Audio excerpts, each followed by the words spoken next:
and welcome into Week 8 of DFS. This is the Adjusted Line Play Report presented by Zilla Fantasy Elite. I am your host, Todd Hoffman.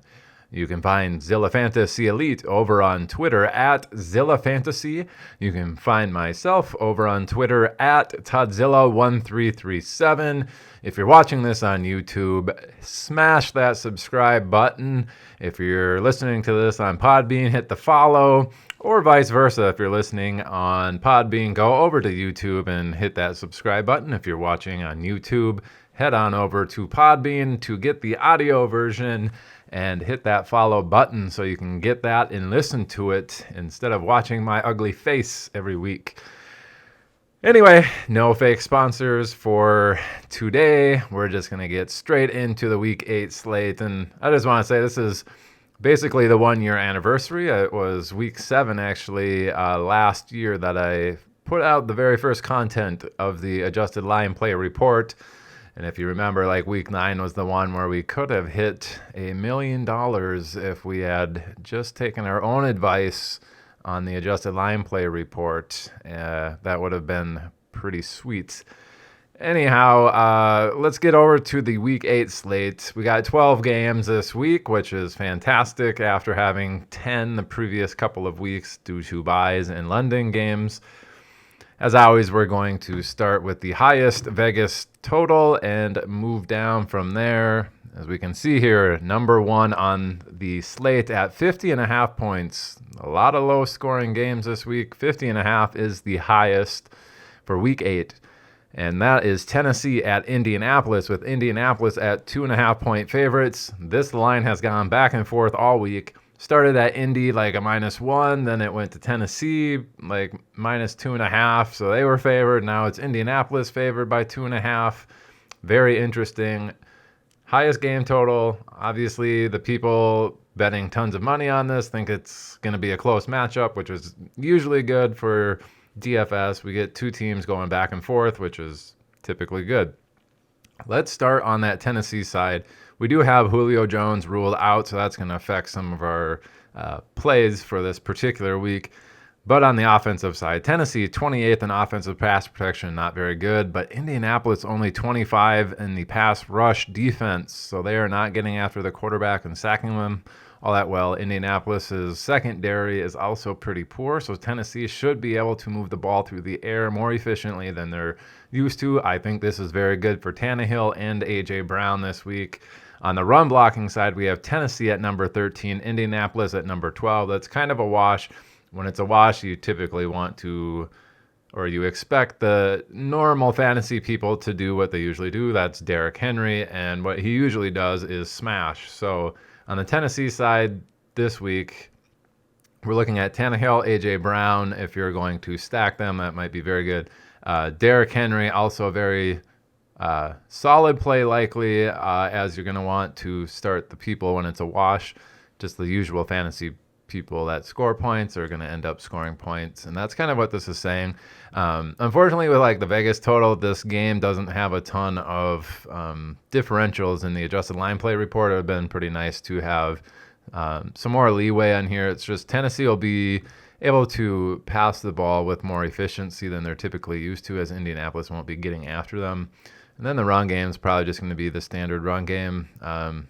Maybe Derrick Henry gets 3 touchdowns again, but if you aren't betting that he does that, A.J. Brown, very, very, very sexy play for this particular week. I think he would be pretty popular as well, but like I said, he's going to be sexy, so keep that in mind. Indianapolis side, we have the offense of pass protection at number 21, and Tennessee's actually all the way up at number 11. So Tennessee should be able to get after the quarterback. Carson Wentz probably going to be under somewhat of pressure in this particular matchup. Typically, that means shorter passes. That's going to be dump-offs to the running back more often. That's going to be targets to the tight end more often. T.Y. Hilton's expected to be back, so Pittman might stay and run some more underneath routes, but Pascal has usually been that guy that's been running the slot routes and underneath. So I think if Indy's going to go anywhere in the pass game, it's going to move through Pascal Mo Alley Cox, and then Hines and Jonathan Taylor, maybe Marlon Mack mixed in there. On the run blocking side, we have Indianapolis at 18 and Tennessee at number 22.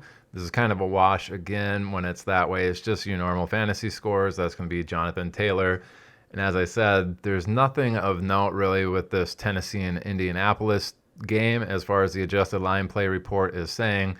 Other than Tennessee should be able to get after Indianapolis, which is going to keep Indianapolis keeping the ball underneath and with a quicker passes. So the tight end and the running back should get a few more targets, and probably a Zach Pascal week, which we've seen him kind of flounder in the last few, but he could certainly find himself in some positive game script there for anybody playing in PPR leagues.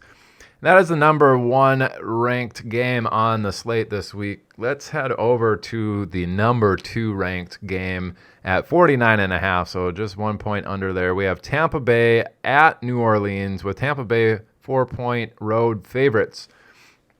Let's take a peek at the Tampa Bay offensive side. We have number 3 in offensive pass protection, so Tampa Bay very good there.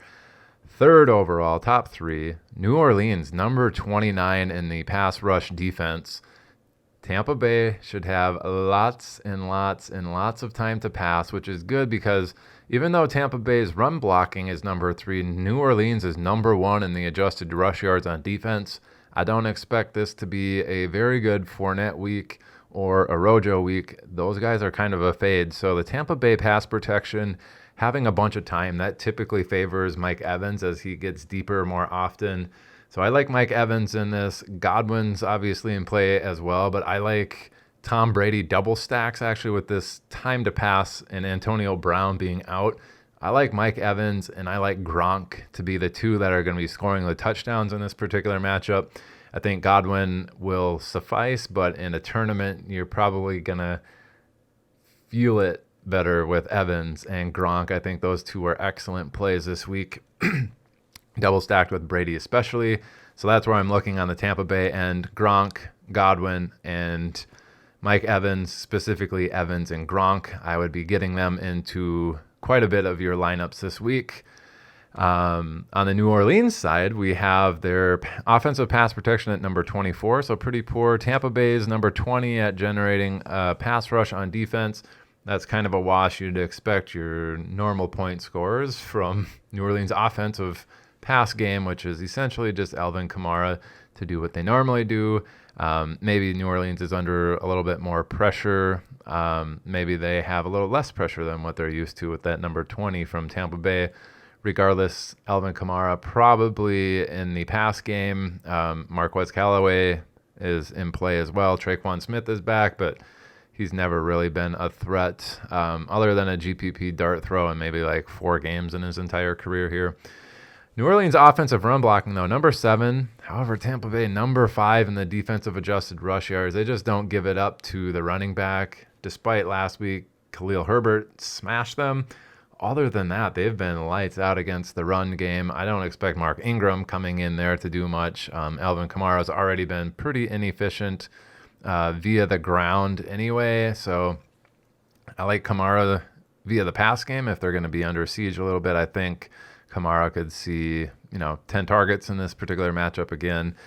We did see Troutman running some more routes. He did make a comment that when their backup tight end went out, he was asked to run block a lot more. And now that he's kind of figured out the position a little bit better, he's getting out there and getting more targets. So he could be a sneaky play as well in this matchup. But New Orleans just kind of gross outside of Alvin Kamara. If you think Jameis Winston can put it up against this Tampa Bay secondary, Marquez Callaway is certainly in play. Traquan Smith, Adam Troutman, and Alvin Kamara would be the ones via the air.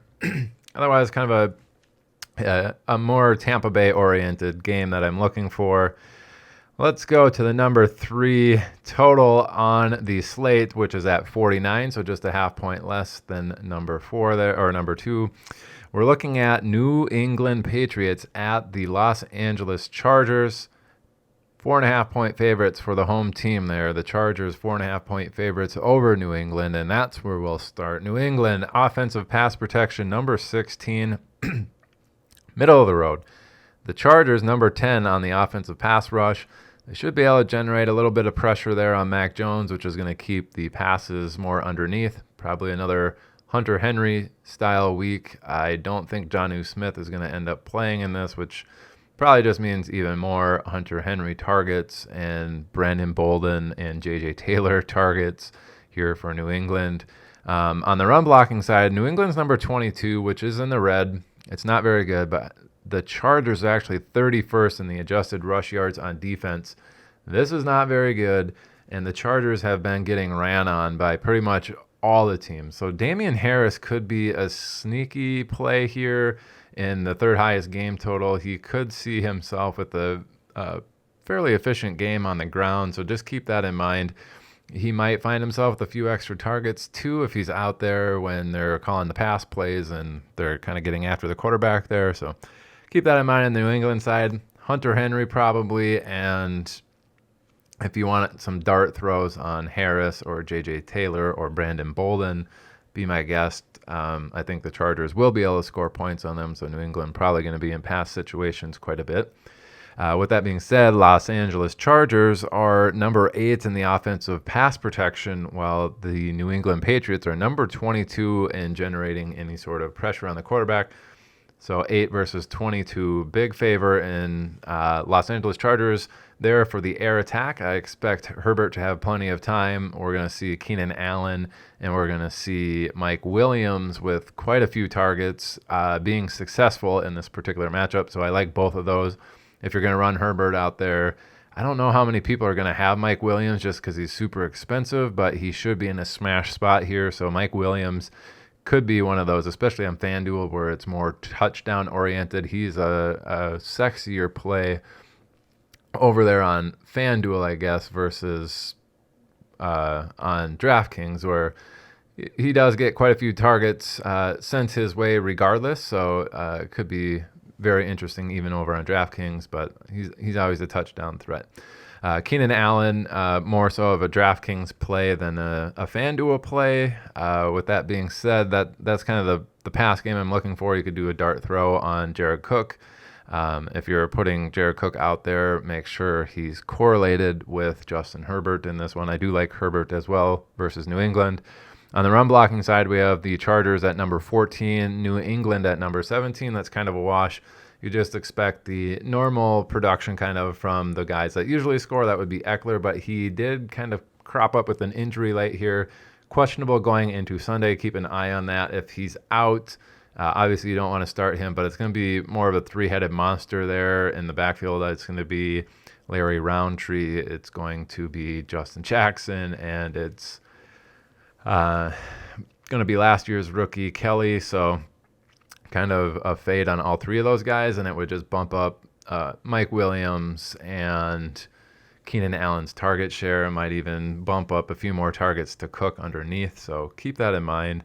But if Eckler's out, expect Allen to get quite a few targets there. I think that would be pretty smart play there. So let's move on to game number 4 on the slate, which is Miami at Buffalo. This has some sexy plays here. So they're a 48.5 point total there, with Buffalo at 14-point home favorites. They're a 31.25 implied team total there, so they should be smashing there in Buffalo. But let's start with Miami. Number 22 in offensive, or number 20 in offensive pass protection versus Buffalo's number 7 pass rush. That's a huge favor for Buffalo. They should be able to get after Tua, which is just going to lead to more underneath routes for Miami. We've seen that be Waddle and Gesicki pretty much all year. Devontae Parker sounds like he might not play. And Will Fuller's out. He shouldn't be there. So maybe a Mac Hollins week and a GPP if you think he's going to get quite a few targets, but most likely it's going to be dumped off to the tight ends and running back. And Waddle, he does run a lot of underneath stuff, so Gaskin could be in play here for another 8 to 10 target type week. I don't know what his price is, but he could be definitely a GPP play in this particular situation. You don't want to run him in there for the rush attack, though, because Miami is number 29 in run blocking, while Buffalo is number 3 in adjusted rush yards against the defense.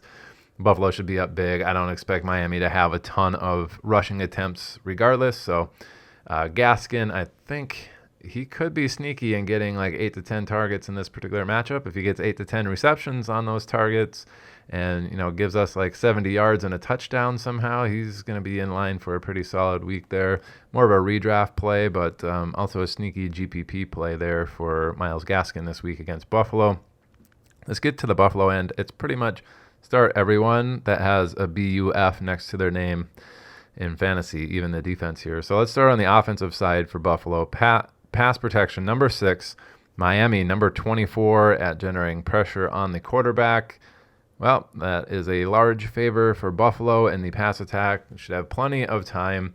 Miami does run quite a bit of man coverage, and when that's the case, Stephon Diggs, I just heard from Kyle Borgognoni that when they're in man coverage, Stephon Diggs has a 51% target share. So this could be finally the humongo Stephon Diggs week. Smash him into your lineups. I think he's going to be one of those top 3 wide receivers on the week. Very good play there, even in GPP. Probably going to be chalky as well. On the run blocking side, we have Buffalo number 5, Miami 18. We all know everybody's running all over Buffalo, so if you want to possibly pivot off of some of the roster percentages or the draft percentages on some of these players, you could go with Zach Moss and hope he busts into the end zone for a few touchdowns in this. He should be pretty efficient on the ground. Same with Singletary. They should both be efficient on the ground. They kind of split the work, right? But you want to pick one that's going to score the touchdowns. Zach Moss is more likely to do that than Singletary, and those guys could be in play. Otherwise, from Buffalo pass attack, besides Diggs, you have Emmanuel Sanders, you have Cole Beasley. Miami historically has been bad against slot receivers ever since Flores was taken over. Very interesting play there. Gabe Davis, always a red zone threat, and we have Tommy Sweeney in there at tight end for Dawson Knox. If you're looking to punt at tight end and hope for one single touchdown on one target, that's Tommy Sweeney this week. Anyway, that's going to be it for the number 4 team total on there. And as far as Buffalo's defense is concerned, they're number 7 in the pass rush, as I said, versus Miami's 20th ranked pass protection. Miami, one of the highest, if not the highest, pass rates in the league. And when they're trailing, I expect them to be trailing. Buffalo should be able to get a monster amount of sacks, possibly some turnovers or fumbles from Tua there. And then we already saw the number 29 run blocking unit from Miami versus Buffalo's number 3 unit. They won't be able to run the ball in Buffalo, and Buffalo should have plenty of opportunities for sacks in this game. They are legit the best defense to play in redraft, so look out for them. Now let's move on to slate game number 5 at a 48-point total. We have Philadelphia at Detroit. 48-point game total with Philadelphia actually 3.5-point road favorites here against Detroit. And that's where we'll start with Philadelphia. Offensive pass protection, number 15. Detroit still top 10 in the pass rush defense, so they should be able to get after the quarterback, which is probably going to lead to more Jalen Hurts rush attempts. But he also he takes some sacks and throws some interceptions. Doesn't look good most of the time, so keep that in mind. Detroit defense might actually be viable in this particular matchup. Philadelphia's run blocking is number 11. Detroit number 23 in the adjusted rush yards on defense. So Philadelphia should be able to move the ball on the ground. The only problem is Miles Sanders is now on IR. So you have Kenny Gainwell, and it sounds like Jordan Howard is going to be pulled off the practice squad to be activated for this particular matchup, and Boston Scott is kind of the 1A, 1B there with Kenny Gainwell. So it'll probably turn into a 3-headed ugly monster there. Gainwell is kind of interesting in the fact that if Philadelphia is leading, I don't think he's going to get a lot of work. It's going to be more the Boston Scott and Jordan Howard show there. So if you're expecting Philadelphia to be leading big in this, I don't know if Gainwell is going to be that good, and I don't know if Detroit's offense is that good that they're going to be up on them to get Gainwell as targets. But Gainwell is going to be super chalky because of that Miles Sanders injury. I think he's a very good fade in not only cash, but especially in GPPs. I think he's going to be pretty highly rostered and drafted in the GPPs, and I think that's an excellent fade for this particular week against Detroit there. I don't think he's going to be the one getting the running work, so just keep that in mind. On the Detroit side, we have their offensive pass protection at number 13, Philadelphia at number 17. So that's kind of a wash there. It should just be a standard game, which probably means just Swift and Hawkinson getting a bunch of targets. Khalif Raymond week. Some weeks it's Amon-Ra St. Brown week. Some weeks flip a coin on which Detroit wide receiver you think is going to get the rest of the targets. It seems like one gets 80% and the rest of the receivers get nothing. Everything else is just going to Swift and Hawkinson, and those are the only two I'd really play from Detroit in the receiving game anyway. On the run blocking side, we have Detroit number 19 versus Philadelphia 30. So Detroit should be able to run the ball. This actually might be a pretty good Swift and Jamal Williams type week, especially if this is going to be a closer matchup. In the dome, Jamal Williams probably in deeper leagues where you're scraping the bottom of the barrel for running back. He's probably not a terrible choice. I know his usage has gone down quite a bit. But Detroit actually might be close in this particular matchup, and if they are, I think Jamal Williams is going to get a lot of run, so just keep that in mind. They'll probably cap the upside of DeAndre Swift if you think that's the way that this particular game is going to go, but Swift should get plenty of targets to maintain any redraft potential. As far as GPPs, is he going to get there? Maybe, maybe not, but DK DraftKings would be the better opportunity, better bet with the full PPR there and the ability to possibly crack 100 rushing yards against Philly's defense there. Kind of an interesting matchup there. They are number 5 on the slate at 48 point total. Number 6 on the slate, also interesting, Carolina at Atlanta. They're a 47 point total from Vegas. Atlanta is 3 point home favorites, which is pretty much what they're given as home people anyway. They get a 3 point advantage, so nothing really changing there. On Carolina side, they are the away team, 29th in offensive pass protection, pretty poor. Atlanta, though, 28th in generating pass rush against Carolina. We've seen Darnold struggle the last few weeks, but this could be a get-right spot for him against a weak Atlanta rush attack and a weak Atlanta secondary. DJ Moore could probably have a pretty good week here against Atlanta, which could make things a little interesting for him. Just the way that Darnold has played, if you want to throw one lineup or two in there from a large field where you're entering 150, Darnold could be sneaky good in this particular matchup. Not a lot of people are going to be having him just because of the way it's gone. And then DJ Moore also against this Atlanta squad. If it's more of the same from Carolina and they're a little bit more efficient but still struggling, I think DJ Moore is about the one person that's viable in a GPP this particular week, and he's going to be really low rostered, so keep that in mind. Carolina 25th in offensive run blocking, so pretty poor. Atlanta number 15 in stopping the run. So Carolina shouldn't be able to move the ball very well on the ground. Chuba Hubbard, that was kind of his specialty, and I don't see him getting a ton of targets just with Atlanta not being able to pressure the quarterback as well as some other teams. So Hubbard's kind of a fade here against Atlanta in this, even though not in spite of, but Carolina are 3 point underdogs in this. So don't expect Hubbard to have a super good game this week. You can probably sit him in redraft in favor of some other people, and I need to do that for one of my leagues here. So let's move on to the Atlanta side. They are number 9 in offensive pass protection, which is pretty good, but Carolina top 3 in generating pass rush on the quarterback. So it's actually in favor of Carolina there. They should be able to get after Atlanta. It's just going to mean quicker passes for Atlanta. I'm not really sure who's running those shorter intermediate routes because everything I see from Ridley and Pitt seems to be further downfield. It could be more of like a Hayden Hurst and Russell Gage type week. Just keep that in mind. They seem like the more underneath type players, and then Patterson kind of running all over. He's always in play there. he seems to be getting the usage now over Mike Davis. So Patterson could be in a smash spot here, especially if they're dumping him off quick. He seems to be more of that underneath kind of guy, and the running back that they might target out of the backfield if they are under pressure. The run blocking, number 21 for Atlanta, so pretty poor, versus Carolina, top 10 at number 9 in the adjusted rush yards on defense.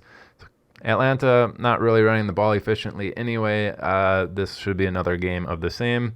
Don't like Mike Davis. Cordell Patterson, maybe a Russell Gage week for Atlanta there with the underneath passes, but keep that in mind. Interesting game there. Atlanta 3-point home favorites, number 6 on the slate here at 47 points. Just a little interesting game there. Let's get on to number 7 on the slate, which is Los Angeles Rams at Houston. Los Angeles Rams 15.5-point road favorites at Houston. They are the second highest team implied total on the slate at 31.0 points expected. And just like Buffalo, the Rams should be a team that you're going to smash everywhere in your DFS lineup. So we have number 1 in offensive pass protection for the Rams. Houston, not that bad. They're actually 12th at the pass rush on defense. So they're getting after the quarterback, getting sacks at times that maybe you wouldn't expect them to. So they should be fairly solid on defense there. Getting after the quarterback, is just that the Rams are number 1 in the offensive pass protection. However, the left tackle is out for this particular week. Could lead to a little bit more friction there in the pass protection, but maybe not. What I do like, though, is the offensive run blocking for the Rams. So number 6 versus Houston, number 29 adjusted rush yards on defense, especially if that left tackle's out and they're not protecting as well, and the Rams project to be up anyway. Darrell Henderson is kind of in a smash spot here. Fully expect him to score in this one, if not twice. I think he's an excellent play to go over 100 yards as well, so getting that bonus on DraftKings. As far as the pass attack is concerned, I think Kupp, again, is the guy that you want. Houston's slot corner, very bad. And the Rams should still have time, despite Houston being 12th and the left tackle being out there. But even if he heads out, that might be a little less time, and that means a little more Cooper Kupp. That means more Tyler Higbee and more targets to Henderson. So Henderson, Higbee, Kupp, that's who I'd be looking for from the Rams. If you're running Stafford out there, a Kupp Higbee stack, I think, would be also very attractive. On the Houston side, we have offensive pass protection number 19, the Rams number 13 at generating a pass rush. So 13-19 there in the favor of Rams defense. Houston probably going to be under a little bit of pressure. I think Davis Mills is the starter this week, so probably the shorter underneath passes. Looking at the tight ends, probably David Johnson. Cook still gets his targets every single week, it seems like. On the run blocking side, Houston's the worst in the league at number 32. The Rams almost top 10 at number 11. Don't expect Houston to run the ball anywhere. They won't be in a game script to be running the ball anywhere either, so Houston's going to have to pass the ball, and their offense is pretty poor. Rams defense is at least halfway solid, so expect Houston not to be able to move the ball very well there, but if you're going to be playing Rams, you don't really necessarily need to bring it back with anybody from the Houston team. I think that's all I was trying to get at. Now let's get to number 8 on the slate, and this one's kind of interesting. We have a 44.5 game total, so it's not very high. Jacksonville at Seattle, and Seattle's 3-point home favorites. Hey, man, we have an upset alert here. Jacksonville at Seattle. Seattle 3-point favorites there. I think Jacksonville can win this. This is one of those almost upset of the week situations, and let's see why. Jacksonville, number 7 in offensive pass protection, while Seattle 30th in the pass rush defense. So number 7 versus number 30. Jacksonville should have all sorts of time to throw in this particular game. Marvin Jones and Shenault should eat. Dan Arnold at tight end, very, very viable in redraft and as a GPP dart throw, maybe even in cash this week.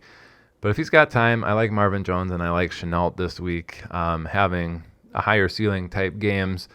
And then we see the offensive run blocking for Jacksonville, number 4. So they're top 4 in the league. Seattle in the middle of the road at 14.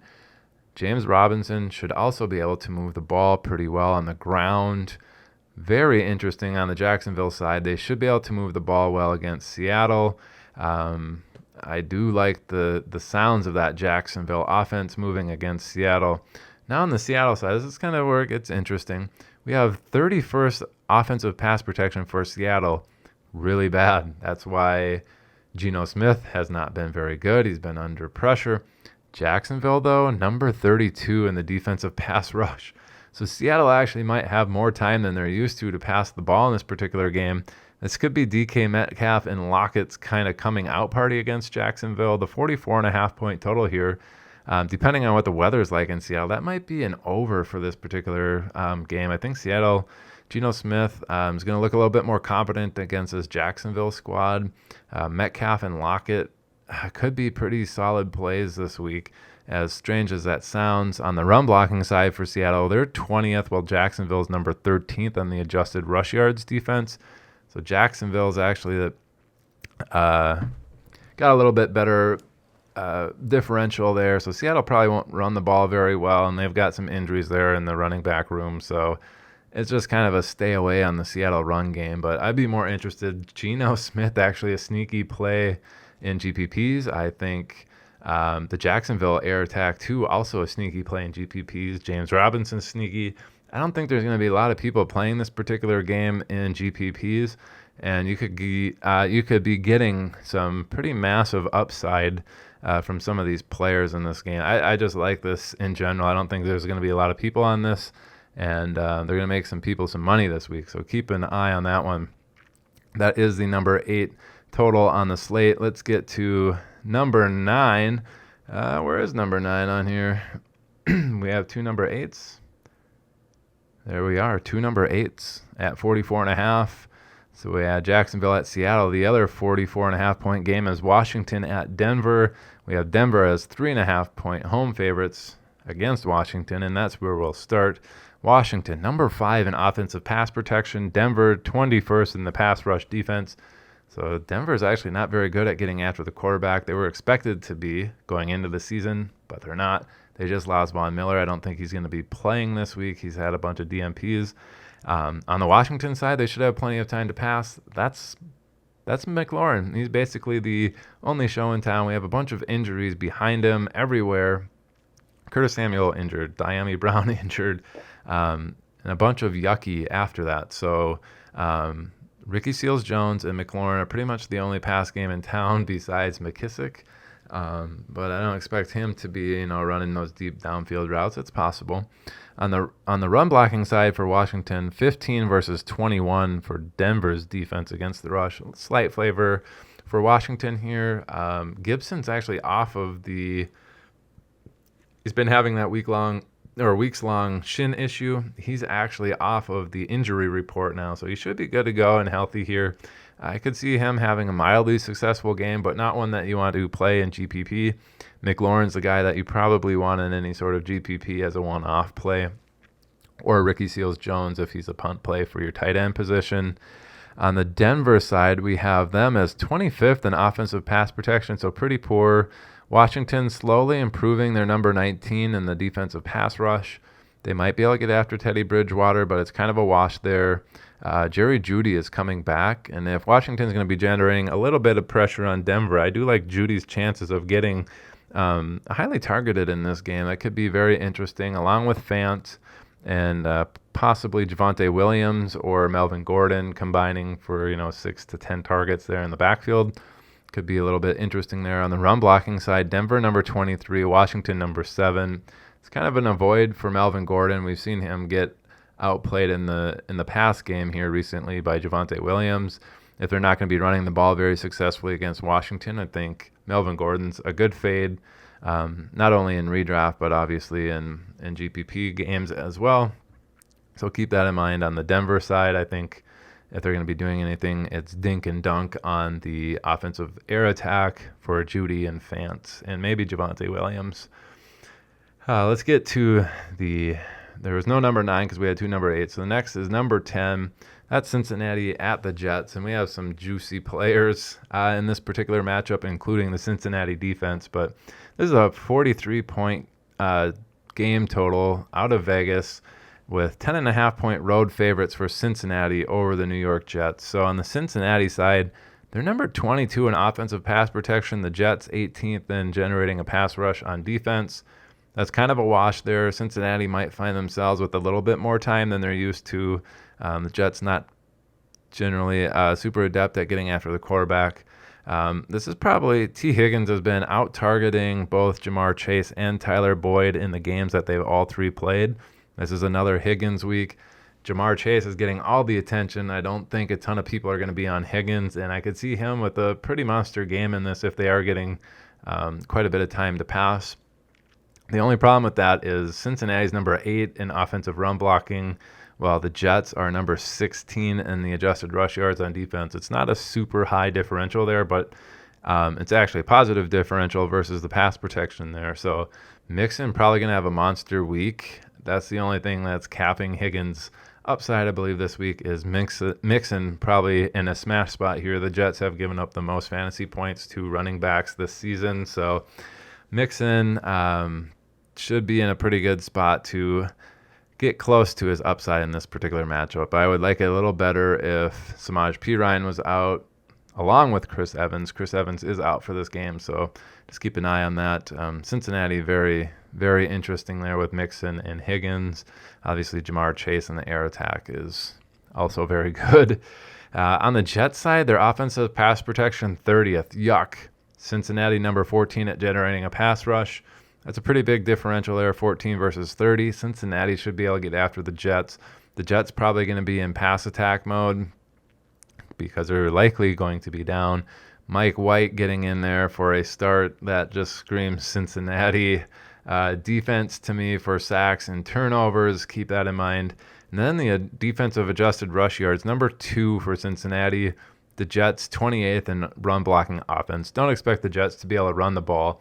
But if they're under siege, that's going to mean shorter passes. So the Jets tight ends, the Jets running back, and Jamison Crowder don't want any sort of action of Tyler Kroft at tight end. But Jamison Crowder and Michael Carter might be pretty sneaky plays this week as far as just getting that floor. Their ceiling's not going to be hit, but getting that, 6, 7, 8, 9, 10 target opportunity this week against Cincinnati might be in the cards for them. More of redraft plays than anything I want to play in GPPs. Again, that's the number 10 game on the slate at 43 points. Number 11 is Pittsburgh at Cleveland. They are 42.5 points there. Very low. Don't like that. Cleveland are 3.5-point home favorites over Pittsburgh, and Pittsburgh's where we'll start on offense. Number 10 ranked offensive pass protection for Pittsburgh. That's pretty good. Number 10, top 10. Unfortunately for them, Cleveland's number 5 in generating pressure against the quarterback. So that's actually in favor of Cleveland there. Pittsburgh probably going to be under siege here, so quicker routes. That's going to be Deontay Johnson. That's going to be Pat Freiermuth. Expect them to have an increase in targets. And guess who else? Najee Harris. He's going to get an increase in targets as well, with them being kind of under pressure there from the Cleveland defensive front. On the run blocking side, Pittsburgh number 30, Cleveland number 6 in the adjusted rush yards. Don't expect Najee Harris to be very effective on the ground. He just gets the massive volume, and he will get quite a few dump-offs on this, so keep that in mind. He is viable, especially with those targets. On the Cleveland end, this was a little bit more interesting on Tuesday when I thought a lot of the wide receivers were going to be out. It sounds like they're going to be back. So Chubb's a little less attractive here, but their offensive run blocking for Cleveland, number 2, Pittsburgh number 10. We've seen Cleveland be successful in the run against some solid defenses prior to this, so keep that in mind. Chubb should be able to get in there. The only problem is he's coming off a calf injury. He might have some of his explosiveness sapped. He might have some of his snaps taken away by D'Ernest Johnson, just to give Chubb more of a rest week than you would otherwise expect for him, with D'Ernest Johnson backing him up anyway. On the offensive pass protection, Cleveland 26, Pittsburgh number 16 at generating a pass rush. That's in the favor of Pittsburgh. Cleveland probably won't have as much time to throw the ball. It's going to lead to more underneath stuff. So Jarvis Landry and maybe an extra few targets to Chubb or Dearness Johnson. More likely going to be getting those targets. They just don't like Chubb in that particular spot, but he could have 3 or 4 targets this game instead of 1. So that's always a bonus. Chubb obviously in play there. And then that's probably going to do it for that particular 42.5 point game total game. Next on the slate with the lowest game total of the slate. So this is the last game. San Francisco at Chicago. 39.5 game total. 39.5. We see San Francisco as 4-point road favorites over Chicago, and they only have a 21.75 team implied total there, which is ridiculous. So very, very interesting low total here, but we have some mismatches in this game, which is interesting. So you could see a few people blow up. San Francisco, number 14 offensive pass protection, so they're kind of middle of the road. Chicago, number 1 in generating pass rush on defense. We know Khalil Mack's going to be out, which probably makes this number 1 more like a number 10, so more of a wash. San Francisco also had Deebo Samuel miss practice today. We're not exactly sure why, but that's not good. Late in the game, they might be out Deebo Samuel, which could be a smash spot for Ayuk to get a lot of targets. But most likely, San Francisco is just going to run the ball on the ground. They're number 9 in offensive run blocking, so a top 10 unit versus Chicago's number 28 adjusted rush yards on defense. As I just said, Khalil Mack's out. He's solid against the run as well, but he's going to be out. There's going to be a backup in there. So this is probably an Elijah Mitchell type week. Expect him to crest 100 yards against Chicago. Expect San Francisco to kind of grind the clock out. And I like Elijah Mitchell's chances of cresting 100 yards and getting a touchdown in this particular matchup. And if Chicago is still getting after San Francisco, they still have a few players, obviously, that have been getting after the quarterback there. They're just going to dump it off more, and that's going to be maybe Ayuk underneath, but that's probably more so going to be Elijah Mitchell and Jermichael Hasty underneath. So keep that in mind. I do like San Francisco's run game, and the dump-offs there to the running backs could be attractive for San Francisco despite the 39.5 point game total here. And now on the Chicago end, their pass protection is the stone worst at number 32, but San Francisco number 26 in the defensive pass rush. They're not generating a lot of sacks for San Francisco, and their secondary is really, really bad. So this could actually be one of those spots where Chicago isn't under as much pressure as they're used to, and we actually see Justin Fields with some time back there against a terrible secondary. So this could be a good spot for Mooney and Robinson as they get open, and Justin Fields has time to see the route kind of take place and get the ball to them. I expect Robinson and Mooney to actually have both a lot better weeks than what they've been having recently, so keep that in mind. On the run blocking offensive side, we have Chicago at number 12, so they're pretty good, and we saw them actually do really well against Tampa Bay last week, which was surprising. San Francisco number 8 in the adjusted rush yards on defense, so that's in the favor of San Francisco's defense there, but it's kind of a wash. I would expect Herbert to be getting the vast majority of the touches there, and maybe he'll be pretty efficient with them as we saw against Tampa Bay, so that's kind of interesting. And if you expect San Francisco to be getting after Chicago anyway with that 32nd ranked pass protection, Herbert could be in line for a few more touches as well. It's just kind of some interesting plays here for San Francisco and Chicago, given the 39.5 point total. I don't think there's going to be a lot of people on these, but there are some matchup differentials that you could possibly take advantage of, especially in a GPP where almost no one's going to be playing these people. So keep that in mind. That's going to do it actually for this Week 8 slate, guys. We got through it pretty quick here, just blazed through the 12 games. I hope you took home some information that you can use for your Week 8 DFS. Please leave a comment in the comment section below on whatever platform you're listening or watching on, and let me know what you used from this particular adjusted line play report and how it won you money. If you don't want to do that, go over on Twitter and hit me up at Toddzilla1337 and let me know if you won some money. Anyway, folks, that's going to do it for week 8. Again, smash that subscribe button on YouTube. Hit the follow button over at Zilla Fantasy Elite on Podbean.